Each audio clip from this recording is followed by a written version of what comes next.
গল্প শিকার, লেখক ভগবতী পাণিগ্রাহী, গ্রন্থ নাম প্রতিবেশী সূর্যের রক্তাক্ত দিনগুলি। শিকার। ওই এলাকায় ঘেনুয়া বেশ নাম করেছে শিকারী হিসেবে। ঘেনুয়া বন্দুক চালাতে শেখেনি। তার প্রধান অস্ত্র হলো নিজের তৈরি ধনুক আর তীর। তীর ছোড়ার সময় সে প্রায় চিত হয়ে শুয়ে পড়ে।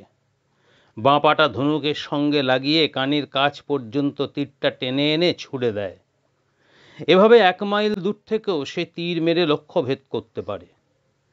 এই ধনুকের সাহায্যেই সে মেরেছে অসংখ্য হরিণ, সম্বর, শুয়োর আর ভালুক। চিতাবাঘও মেরেছে অনেক, তবে বড় বাঘ মেরেছে মাত্র 2টো। বাঘ দুটো মেরে ডেপুটি কমিশনারের কাছ থেকে সে বেশ কিছু বকশিশও পেয়েছিল। সেদিন সকালবেলা ঘেনুয়া অদ্ভুত একটি শিকার নিয়ে ডেপুটি কমিশনারের বাংলোতে এসে হাজির হলো। তার এক কাঁধে ঝোলানো রয়েছে গোটা 2-3 তীর, অন্য কাঁধে পড়ে আছে একখানা কুঠার। এহেন বেশে ঘেনুয়াকে দেখে ডেপুটি কমিশনার সাহেবের চাপরাশি জিজ্ঞেস করল, কিরে, কি শিকার এনেছিস আজ? ঘেনুয়াকে সে বেশ ভালো করেই চেনে।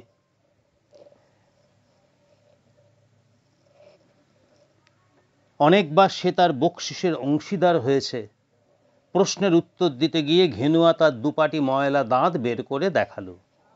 সে হাসলো না খেকিয়ে উঠল ঠিক বোঝা গেল না, কেননা সত্যিকারের হাসি যাকে বলে সে হাসি ঘেনুয়ার মুখে কেউ কোনোদিন দেখেনি। তাই চাপরাশি আবার জিজ্ঞেস করল, কিরে, আজ কি শিকার করে এনেছিস?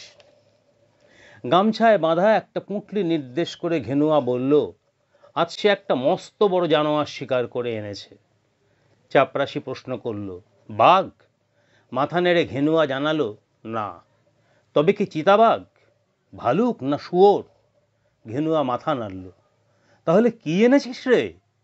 গোলমাল শুনে খোদ সাহেব বাংলো থেকে বেরিয়ে এলেন। ঘেনুয়া একটি সেলাম করে সাহেবের দিকে তেমনি দাঁত বের করে চেয়ে রইল। সাহেবও শিকারের চেহারাটি দেখবার জন্য আগ্রহ প্রকাশ করাতে গামছা খুলে ঘেনুয়া বার করল একটা সদ্য কাটা মানুষের মাথা এবং মাথাটাও নামিয়ে রাখলো তার পায়ের কাছে। চমকে উঠে সাহেব পিছিয়ে গেলেন 2 পা। আর ঘেনুয়া হাত বাড়িয়ে বলল, সাহেব, বকশিস? নিজেকে খানিকটা সামলে নিয়ে সাহেব ইঙ্গিতে ঘেনুয়াকে বকশিসের জন্য অপেক্ষা করতে বলে ভেতরে গেলেন। তারপর ফোন করলেন সশস্ত্র পুলিশ বাহিনীকে। এছাড়া ঘেনুয়াকে শায়েস্তা করার আর কোনো উপায় ছিল না। একে তার গায়ে অসুরের বল, তার ওপর হাতে আছে তীর, ধনুক আর কুঠার। হাতে পায়ে বেড়ি নিয়ে ঘেনুয়া যখন হাজতে ঢুকলো তখনও ব্যাপারটা সে ঠিক বুঝে উঠতে পারল না। এভাবে আটক রাখার কারণ কি? সুযোগ পেলেই একে তাকে জিজ্ঞেস করে ঘেনুয়া। কেউ বলে তার ফাঁসি হবে, আবার কেউ বলে কালাপানি পেরিয়ে যেতে হবে দ্বীপান্তরে। কেন, এমন কি অপরাধ সে করেছে? কিছু বুঝে উঠতে পারে না ঘেনুয়া। ওদের কথাকে সে বিশ্বাস করে না। শেষে একদিন ডেপুটি কমিশনার এলেন জেল পরিদর্শনে। ঘেনুয়া তার কাছ থেকে সব কিছু জানতে চাইল। সাহেব বললেন, এতকাল সে বাঘ ভালুক মারত, তাই বকশিস পেত সঙ্গে সঙ্গে, কিন্তু এবার সে মেরেছে একটা মানুষ, তাই কি বকশিস দেয়া হবে সেটা 5 জনের ভেবে চিনতে ঠিক করতে হবে। কথাটা ঘেনুয়ার মনে ধরল। যেদিন ঘেনুয়ার বিচার হলো সেদিন সে মনে মনে ভাবল, নিশ্চয়ই তার ভালো বকশিস জুটবে। সুতরাং উৎসাহিত হয়ে জজের কাছে সব খুলে বলতে লাগলো। গোবিন্দ সর্দারের মাথা কাটতে গিয়ে তাকে কম কষ্ট করতে হয়নি। অনেকে ওকে মেরে ফেলবার জন্য সুযোগ খুঁজলেও কেউ পারেনি। গোবিন্দ সর্দার যে সব সময় মোটর ছড়ে ঘুরে বেড়ায়, নিজের অঢেল সম্পত্তি করেছে সকলের লুটপাট করে, ওটা কি কম শয়তান ছিল? কত লোককে খুন করেছে, কত লোককে যে উচ্ছেদ করেছে, আর কত মেয়ে মানুষের যে সতীত্ব নষ্ট করেছে, তার কি কোনো হিসেব আছে?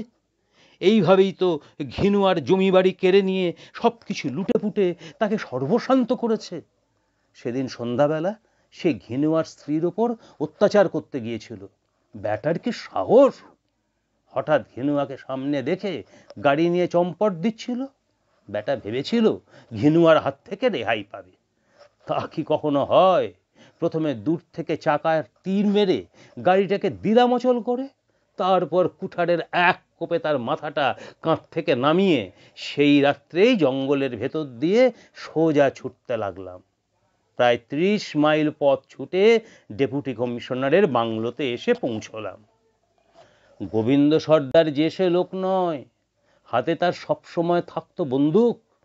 লোকে বাঘ ভালুকের চেয়ে ওকে বেশি ভয় করত, কেননা বাঘ ভালুকের চেয়ে মানুষের সর্বনাশ ও অনেক বেশি করেছে।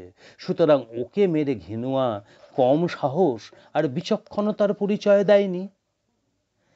কয়েক বছর আগে বিদ্রোহী নেতা ঝপট সিং এর মাথা কাটার জন্য ডোরাকে সাহেব 500 টাকা বকশিস দিয়েছিলেন। আর ঝপট সিং মানুষটা ভালো ছিল, সে কোনো মেয়ে মানুষের সতীত্ব নষ্ট করেনি, অথবা কারো জমি বাড়িও দখল নেয়নি। সে খাজাঞ্চিখানা লুট করেছিল, আর একবার মেরে ফেলেছিল একটা সিপাহীকে।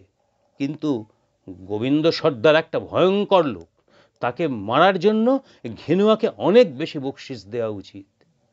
ঘেনুয়ার যুক্তি শুনে সকলে হেসে উঠলেন হো হো করে।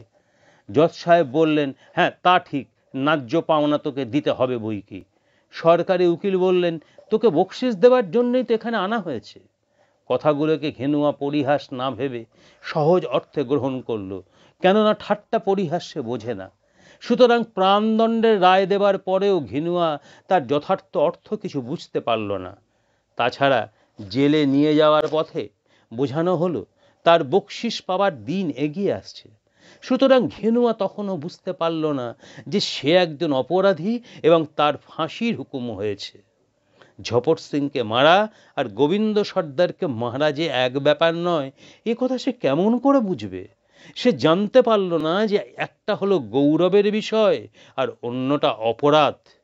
বুনো সাঁওতাল হতভাগা ঘিনুয়ার মোটা মাথায় আইনের এত সব সূক্ষ্ম মারপ্যাঁচ ঢুকবে কেমন করে? মনে মনে ঘিনুয়া ভাবে, ঝপট সিংকে মেরে ডোরা পেয়েছিল 500 টাকা, তার চেয়ে বেশি না হলেও নেবে কেন? সবটাই ফিরিয়ে বলবে, কিছু না দিলেও চলবে সাহেব, কিন্তু ডোরার চেয়ে আমাকে বেশি বকশিস দিতে হবে। নির্জন ছেলে একাকী ঘেনুয়া গভীর অন্ধকারে বসে অনেক কথা ভাবে। কথা বলার একটা মানুষও সে দেখতে পায় না, কথা বলার ইচ্ছাও তার নেই।